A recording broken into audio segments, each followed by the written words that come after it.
Hey y'all, welcome to my video reflection. For this project I chose Genesis, the fictional company from the movie Rise of the Planet of the Apes, one of my personal favorites.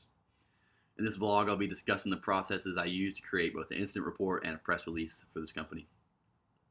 Let's begin with the incident report. My goal here was to clear Genesis of any blame and to provide a clear understanding of what happened during the incident. This required a factual, objective account, making it critical to choose precise and neutral language.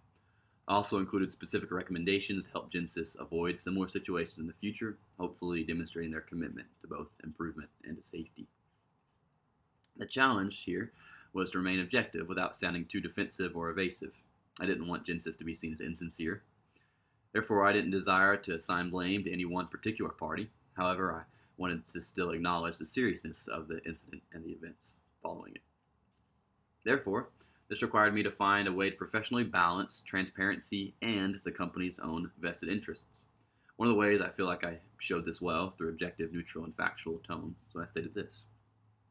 Immediately after the subject's release from its enclosure at 3:59 p.m., security alarms went off across the facility. Both security and animal control experts were dispatched to retain control of the subject. The subject demonstrated extremely increased intelligence and attempted to flee the facility.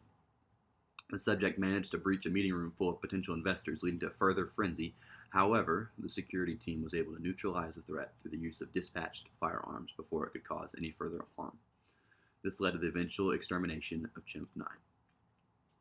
You can see clearly this is an extremely detailed account the reader can clearly follow, even citing specific times like 3:59 p.m. instead of simply 4 o'clock. It also includes falsifiable facts that follow the events of the incident until its eventual extermination. The whole goal was to remain as objective and truthful as possible, recounting the events of the incident without us ever assigning blame. Next, let's move on to the press release. The press release aimed at a very different audience, here the public. I wanted to shape how Genesis was perceived by media outlets and the general public, and the goal was to present the company as proactive and caring. So I molded the language of the release to reflect those sentiments. Unlike the incident report, which was straightforward, the press release had to be more persuasive and empathetic and almost flowery. I framed the incident in a way that minimized blame and reassured the public that Genesis was taking steps to further address the problem. My desire was to portray Genesis in a benevolent way that, despite the ongoing horrific tragedies, still was seen as good. A couple examples of the press release of when I did these things is when I stated this. Firstly, Genesis is working with the city of Vancouver and the province of British Columbia to assess and diagnose the constructural damages caused by the ape outbreak.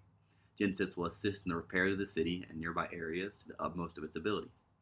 Another example, we have also partnered with Canadian militia and the U.S. Army to provide all the necessary drugs, information, and innovation to see the neutralization and elimination of this threat as efficiently as possible.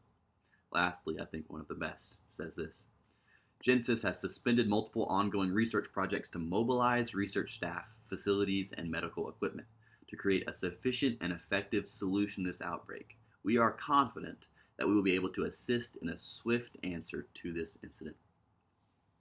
Clearly, the language here is much more elegant and caring than the objective incident report.